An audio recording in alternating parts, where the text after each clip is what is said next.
Nii, tere!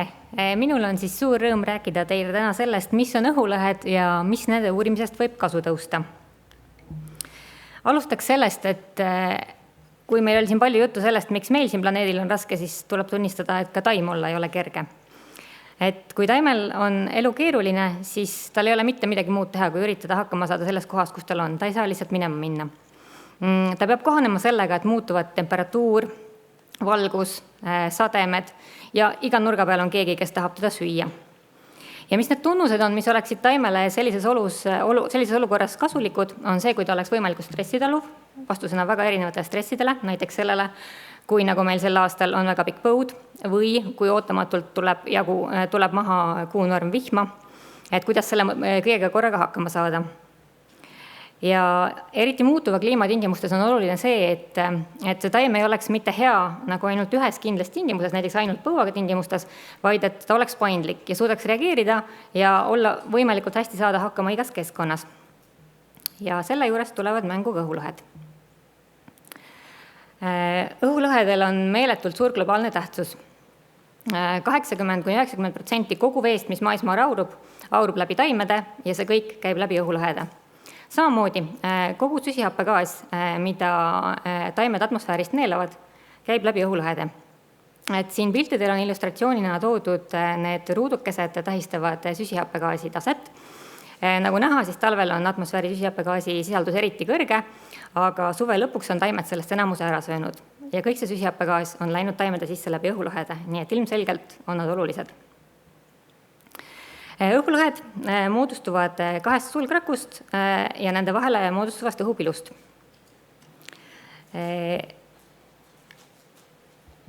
Õhulõhede kaudu saab siis süsihappegaas taime sisse ja taimest väljub juurte kaudu omastatud vesi ning fotosünteesi kõrvalproduktina ka hapnik. Õhulõhed on umbes 400 miljonit aastat vanad ja loomulikult on nad oma arengu käigus palju muutunud ja on erinevates taimerühmades natuke erinevad, aga nende põhiline funktsioon on siiski sarnane. Siin ma olen illustratsiooniks toonud näiteks sõnajala, tomati ja odra õhulõhed. Nagu näha, siis sõnajala õhulõhed on tomati omadega väga sarnased, aga kohutavalt palju suuremad. Samas odra õhulõhed on juba veidi teistsugused. Selliste neerukujuliste rakkude asemel on neil piklikud hantlikujulised sulgrakud, mida ümbritsevad veel eraldi kaasrakud. See võimaldab teraviljade õhulõhedel eriti kiiresti keskkonnatingimuste muutustele reageerida. Õhulõhe tunnused, mida taim saab oma arengu käigus mõjutada, on kahetised. Et ühest küljest, kui taim areneb mingis kindlas keskkonnas, siis võib eeldada, et mingisugused tingimused seal keskkonnas on ikkagi üksjagu stabiilsed ja seega tasuks oma lehe struktuuri kohendada sellele keskkonnale vastavaks. Mis tähendab seda, et taimed moodustavad omale keskkonnale vastava sobiva hulga õhulõhesid. Ehk siis nad kontrollivad õhulõhede tihedust. Näiteks hämaras ja veepuuduse põua keskkonnas tekib taimedel õhulõhesid vähe, et vältida veekadu, samas kui niiskes ja kõrge valgusega keskkonnas tekib neid palju. Muidugi selle regulatsiooni probleem on see, et see on ikkagi üsna aeglane, sest leht ei kasva väga kiiresti, vähemalt enamikul taimedel. Ja siis on olemas ka kiirem variant kontrollida veekadu ja süsihappegaasi omastamist ja selleks on õhulõhede avatuse regulatsioon, mis kontrollib sulgrakkude vahele jääva õhupilu suurust.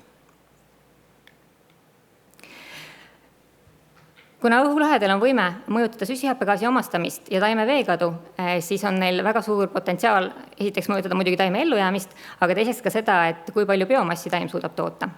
Seega olulised küsimused, millele me otsime vastuseid, on see, et kuidas õhulõhed tekivad ja toimivad, kuidas nad on seotud saagikuse ja haiguskindlusega ning kas ja kuidas õhulõhe tunnuste muutmise abil võiks saavutada muutuvas kliimas edukamaid taimesorte. Muidugi oleks hästi tore, kui me saaksime seda kohe uurida nende taimede peal, keda me põllul kasvatame, aga nende taimede probleem on see, et nad on väga keerukad, nii geneetiliselt kui anatoomiliselt ja nad on suured ja kasvavad maruaeglaselt. Ja sellepärast laboratoorseid uuringuid me alustame alati harilikust müürloogast. Harilik müürloog kasvab kiiresti, on väike, tema õhulõhed on umbes 2 korda väiksemad kui tomatil, aga näevad üsna sarnased välja ja töötavad ka üsna samamoodi.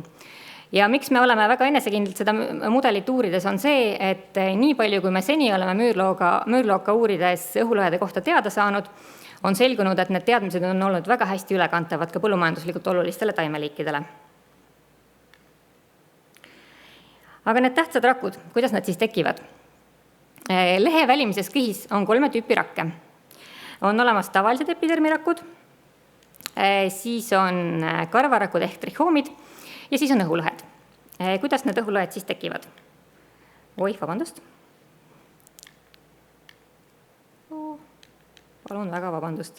Nii, õhulõhed tekivad siis, kui taime lehe arengu käigus algkoe ehk protodermi rakud asuvad diferentseerumise teele. Kõigepealt tekib protodermi rakust meristemoidi emarakk. Ja meristemoidi emaraku põhiline iseloomulik tunnus on see, et ta jaguneb asümmeetriliselt, tekitades 2 rakku. Väiksem rakk on õhulõhe eellasrakk meristemoid, suurem rakk võib jaguneda veel ja tekitada veel meristemoide või tekitada veel õhulõhede epidermirakkude eellasrakke. Meristemoid aga ühel hetkel küpseb, temast saab sulgrakkude emarakk, mis jaguneb sümmeetriliselt ja tekitab 2 sulgrakku, mille vahele moodustubki õhupilu ja nii ongi õhulõhe valmis. Huvitav küsimus, mis tekib, kui vaadata, kuidas taime väline rakukiht välja näeb, on see, et õhulõhed ei ole kunagi kõrvuti. Aga miks nad ei ole? Kuidas nii saab? Selleks on oluline rakkude vaheline suhtlus ja see suhtlus käib väikeste peptiidide ehk pisikeste valgumolekulide kaudu. See töötab nii, et erinevad õhulõhede arenguliini rakud, kes kas ise saavad õhulõheks või nad juba ongi õhulõhe, kogu oma arengutee käigus toodavad ja saadavad endast välja väikseid peptiide, mis ütlevad enda kõrval paiknevatele rakkudele, et hei, mina olen õhulõhe, minust saab õhulõhe, sina ära hakka õhulõheks. Ja nad ei hakkagi. Need EPF1 ja EPF2 peptiidid, mis seda suhtlust läbi viivad ja kontrollivad, et õhulõhed paiknevad ilusti ja isoleeritult taime ja mitte kõrvuti, on väga head tööriistad, et mõjutada taime õhulõhede arvu. Nimelt harilikus müürloogas, kui EPF1 ja EPF2 peptiidid puuduvad, siis tekib 2 või 3 korda rohkem õhulõhesid kui normaalsetes taimedes. Samas, kui EPF2 peptiidi tase on normaalsest kõvasti kõrgem, tekib neid õhulõhesid mitu korda vähem. Ja see, et õhulõhede arvu saab sellise väga lihtsa ühe tunnuse muutmisega mõjutada, on väga hea potentsiaalne tööriist, mida kasutada siis põllumajandustaimede õhulõhede arvu mõjutamiseks, et näiteks vähendada nende õhulõhede arvu selleks, et nad oleksid põuas vastupidavad. Ja kas see ka töötab? Ja on näidatud, et tõesti see töötab. Et nii odra kui riisi puhul.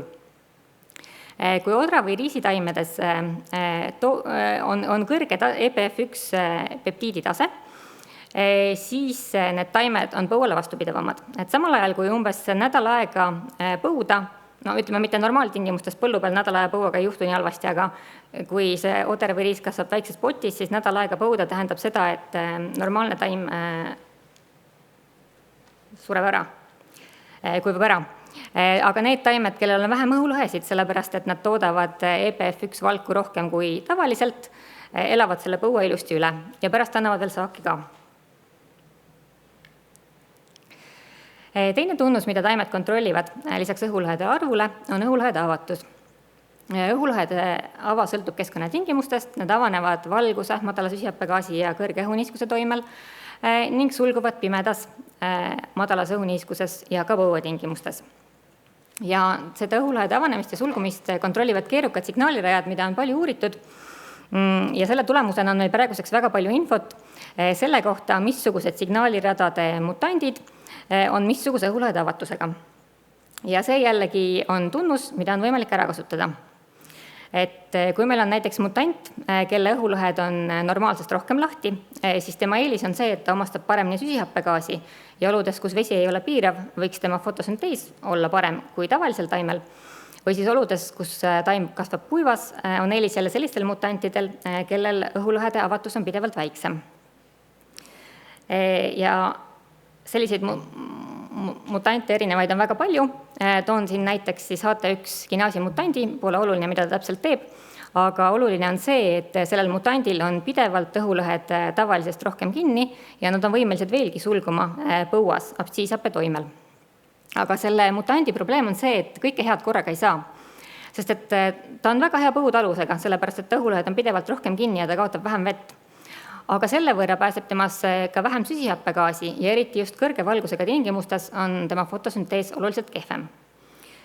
Ja see tekitab küsimuse, et nüüd, kui me muudame ühte tunnust, kas ainult õhulõhede arvu või ainult õhulõhede avatust, siis meil paratamatult tekib olukord, kus me kõike head korraga ei saa. Aga mis siis, kui me prooviksime mõlemat asja korraga teha? Et kui me kombineerime õhulõhede tiheduse ja avatuse tunnuseid, kas me saaksime veel parandada põuataluvust ja siis saagikust, mis sõltub otseselt süsihappegaasi omastamisest? Ja siis see on see, mida me üritamegi teha. Näiteks ma toon teile jälle siin HT1 ja EPF mutantidel põhineva skeemi, aga neid mutante on tegelikult väga palju erinevaid ja me testime siis erinevaid kombinatsioone, et leida tunnuseid, mis oleksid sellised, nagu meile meeldib. Et idee on siis selles, et kui meil oleks see HT1 mutant, kellel on õhulõhed pidevalt rohkem kinni, et kui me teeksime neid õhulõhed hästi palju, siis teoreetiliselt me võiksime saada ideaalse taime. Sellel taimel peaks olukorras, kus vesi ei piira, olema parem süsihappegaasi omastamine, sest neid õhulõhesid on rohkem, kui neid oli HT1 mutandis. Samas põuatingimustes peaks ta saama hästi hakkama, sest kuigi tal on palju õhulõhesid, on ta nagu HT1 mutant võimeline neid põuatingimustes sulgema. Mis tähendab seda, et see mutant peaks tundma ennast tavalisest taimest paremini heades oludes ja põuatingimustes peaks ta jääma paremini ellu. Kas see ilus loogika ka päriselus töötab? Me praegu veel ei tea, aga loodetavasti paari aasta pärast saan ma teile rääkida. Aga mis on tore, kui see töötab, siis väga suure tõenäosusega töötab see ka põllumajanduslikelt olulistes taimedes, sellepärast, et need õhulõhede arvu ja avatust reguleerivad geenid on evolutsioonis konserveerunud, nagu ka nende ülesanded. Mida veel head saab teha õhulõhe tunnustega? Kas neist võiks ka midagi muud kasu olla? Üks küsimus, mis kohe tekib, on see, et kuna õhulõhed on otseselt seotud süsihappegaasi omastamisega, siis kas oleks võimalik õhulõhe tunnuste abil kuidagi saaki ennustada? Et näiteks võtame tomati. Et kas oleks võimalik nii, et juba siis, kui me suure hulga tomatite seast tahame valida neid taimi, keda aretuses edasi valida, et kui me lihtsalt vaataksime juba noorena nende lehtedele peale, vaataksime nende õhulõhesid, siis me saaksime teada, et kas sellel tomatil on potentsiaali kunagi teha palju vilju. Me ei tea, kas see seos on olemas, aga koostöös Eesti Taimekasvatuse Instituudi teadlastega Jõgevalt me uurime seda, uurides kõiki Eestis aretatud tomatisorte ja mõndasid väga vanasid sorte. Ma praegu ei oska teile veel vastuseid öelda saagi kohta, aga mida ma oskan öelda, et need sordid on väga erinevad ja selgelt sordiaretuse käigus on õhulõhe tunnused muutunud. Nimelt, siin on 2 tomatisorti. Marglobe on 96 aastat vana ja Evelle on 6-aastane ja aretatud Eestis. Ja kui te vaatate seda õhulõhede mustrit, need küll ei ole väga head pildid, aga ehk te näete, siis lehe alaküljel on vanal sordil oluliselt rohkem õhulõhesid kui uuel sordil, samas lehe ülaküljel on uuel sordil rohkem õhulõhesid kui vanal sordil. Kuna arvatakse, et õhulõhede liikumine lehe ülaküljele aitab suurendada süsihappegaasi omastamist, siis on täiesti võimalik, et selline õhulõhede paigutamine peegeldab seda, et sordiaretuse käigus me oleme valinud tunnused, õhulõhe tunnust, mis mõjutab ka otseselt saaki. Me ei tea, kas see on tõsi veel, aga me uurime seda. Veel üks küsimus seoses õhulõhedega on see, et nad on toredad selleks, et süsihappegaasi omastada, aga probleem on selles, et iga ava, mis on taimes, on potentsiaalne koht, kust patogeen saab siseneda. Ja üks patogeen saab sealt ka väljuda ja näiteks kartuli lehemädaniku puhul on just see oluline, et levimiseks ta peab levitama oma spoore ja spoore saab ta levitada siis, kui ta kasvab taimest välja läbi õhulõhede. Mis tekitab küsimuse, et kui taimel oleks vähem õhulõhesid, kas see piiraks lehemädaniku tekitaja levikut, sest et ta ei saa taimest enam välja. Me ei tea, kas see on tõsi, keegi pole seda kunagi uurinud, aga meil on koostöö Eesti Taimekasvatuse Instituudiga Jõgeval, kus on olemas väga palju erinevaid lehemädanikule vastuvõtlikke ja lehemädaniku kindlaid kartulisorte. Ja me üritame siis välja selgitada, et kas nende kartulite haiguskindlus võiks olla kuidagi näiteks seotud sellega, et neil on vähem õhulõhesid või on seal mingid muud põhjused. Kokkuvõttes ma tahan öelda, et õhulõhed on tõenäoliselt kõige ägedamad ja kõige suurema potentsiaaliga rakukompleksid taime välimises rakukihis. Nad mõjutavad taimede põuataluvust ja fotosünteesi ja õhulõhede arengu ja toimimise uurimine aitab meil aru saada, kuidas täpselt. Ning hiljem nende tunnuste muutmine ja kombineerimine võimaldab aretada muutuvas kliimas edukamaid taimesorte. Sellega ma tänan teid tähelepanu eest ja tänan väga inimesi, kes on panustanud sellesse töösse ja koostööpartnereid nii Taimekasvatuse Instituudist kui Tartu Ülikoolist. Aitäh!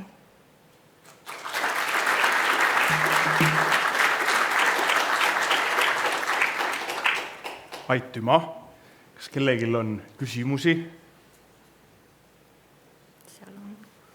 Jan-Nool õnneks on. No ma vaatasin, et ma siis üksi käin lava peale ette. Et päris siin alguses sai räägitud, et süsihappegaasi sisaldus atmosfääris väheneb suve lõpuks.